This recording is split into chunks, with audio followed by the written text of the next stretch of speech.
안녕하세요. 육안방 잔소리쟁이 안유미 원장. 수다쟁이 최미영 원장입니다. 오늘은 신생아 수유량 조절 방법에 대해서 말씀드리려고 합니다. 그렇죠. 아무래도 얼마나 먹여야 될지 시간 간격은 어떻게 해야 될지 궁금한 점이 많단 말이에요. 그렇죠. 우유를 먹여도 애가 또 젖달라고 약간 보채면서 우는 경우가 있다는 말이에요. 그러면 네. 이게 젖을 다시 물려서 먹여야 됩니다. 그러니까요. 그걸 오늘 얘기해야 됩니다. 어머님들 마음이 약해서 울고 보챈다고 더 양을 주거나 자주 주시면 안 되거든요. 네. 그래서 오늘 아기 밥 주기의 키포인트는 수유량과 수유 간격을 일정하게 유지하는 것. 조절하나? 네. 네, 그겁니다. 네. 이 요령을 잘 터득하시면 아이뿐만 아니라 엄마의 삶의 질도 완전히 달라진다. 네. 왜냐면 너무 가식하면 아이도 소화가 잘 안 되기 때문에 또 수면의 질도 좀 떨어지고요. 질이 떨어져서 그때 우리가 그래서 말하는 아이가 울 때마다 주시잖아요. 그래서 점점 아이 수유량이 늘어나는 아이들이 많거든요. 네, 그렇죠. 그래서 의외로 한의원에 오는 잠 안 자는 아이 중에 첫 번째 원인이 과식이라는 거. 그죠? 진짜 많습니다. 네네네. 아직까지 신생아 같은 경우는 아직 포만감을 잘 모르다 모르니까 보니까 주는 대로 늘어나거든요. 주는 대로 하면 그러면 자꾸 배꼽이 늘어나거든요. 네. 옛날 어른들이 애 배꼽 늘리면 좋다고 그러시지만 네. 결국 이게 어릴 때부터 습관이 이게 가식하는 습관이면 나중에 커서도 그렇게 되거든요. 네. 그러면 문제가 생깁니다. 네. 그래서 항상 적절량을 일정하게 주는 게 좋다고 봅니다. 네.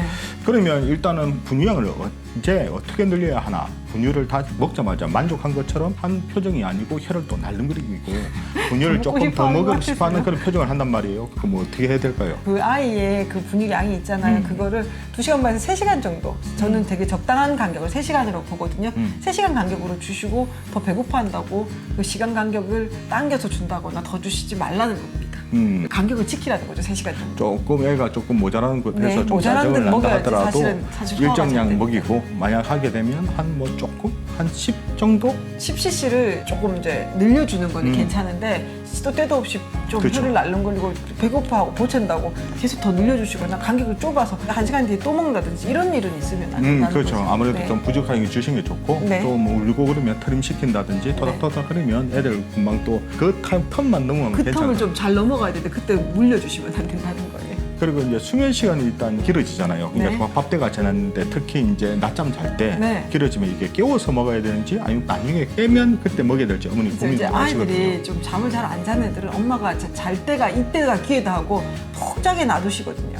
근데 그것보다는 마지막 밥을 먹은 뒤에 4시간 안에는 깨워주셔야 된다는 겁니다. 그러니까 4시간 이상의 공복은 피하시고 그땐 차라리 깨워서 먹여주시는 것이 좀 좋습니다. 약간 3시간 정도 그렇죠. 좋다고 했잖아요. 그러니까 아무래도 이제 시간의 리듬이 생활 네. 리듬이 제일 중요하거든요. 그러니까 잘 때 자고 먹을 때 먹고 놀 때 놀라는 겁니다. 그렇죠. 그러니까 아이들 같은 경우도 낮잠 시간이 일정하게 규칙적으로 만들어줄 필요가 있고 그렇죠. 그러면서 또 이제 먹는 시간도 규칙적으로 하게 되면 그렇죠. 딱 시간이 근데 따라옵니다. 이제 밤 시간이 4시간 뒤에 깨라는 건 아닙니다. 이게 낮 수유를 얘기하는 겁니다. 그러니까 밤에는 4시간 이상 되면 아직은 자야죠. 밤에는 자야 되고요. 낮에 이렇게 오래 자면 밤에는 잘 안 자거든요. 그래서 밤낮이 바뀌는 아이가 됩니다. 네.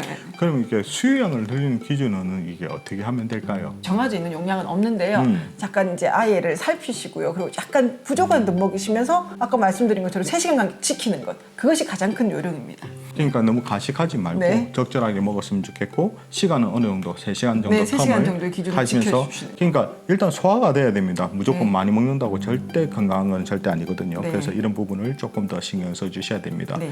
아무래도 아이들 같은 경우에 처음 먹는 식생활 습관 자체가 이게 평생을 간단 말이에요. 그래서 네. 먹는 거, 잠자는 거 이때 어느 정도 기준을 잡아서 그 기준을 맞춰주는 게 좋습니다. 왜 그런가 하면요. 이제 아이가 운다고 해서 이게 배고프다고만 생각하시면 안 되는 게 무조건 먹을 타이밍이 안 되고 운다고 물려주시는 것보다 목욕을 시켜준다거나 산책을 해주신다거나 조금 이렇게 같이 놀아주신다는 걸로 약간의 어떻게 보면 시선을 그쪽으로 분산시켜서 3시간 간격을 지켜주셔야 이게 습관이 되는데 무조건 뭐 늘려주다 보면 아까 말씀드리는 그 과식이 원인이 돼서 체증이 만성으로 생기고요. 그러면은 밤잠도 설치기 때문에 결국은 그렇게 되면 성장이 좀 정체될 수밖에 없거든요. 아무래도 애들이 이제 신생아 때는 다른 게 할 일이 없단 말이에요. 네. 아무래도 먹고 싸고 자는 것밖에 없는데 네. 아무래도 이제 그렇게 되면 이제 먹는 거에 좀 많이 이게 아이들이 더 요구하는 소구가 생기게 되는데 네. 이때 아까 말씀드린 것처럼 자꾸 먹는 대로 주다 보게 되면 먹는 양이 너무 많이 늘게 되면 네. 나중에 문제 생기거든요. 네. 그래서 항상 텀은 규칙적으로 해놓고 일정한 양을 그리고 만약에 더 요구한다 그러면 뭐 아이가 하고 산책을 한다든지 아니면 목욕을 목욕을 시켜준다든지 시킨다든지 해서 같이 좀 놀아준다든지. 놀아서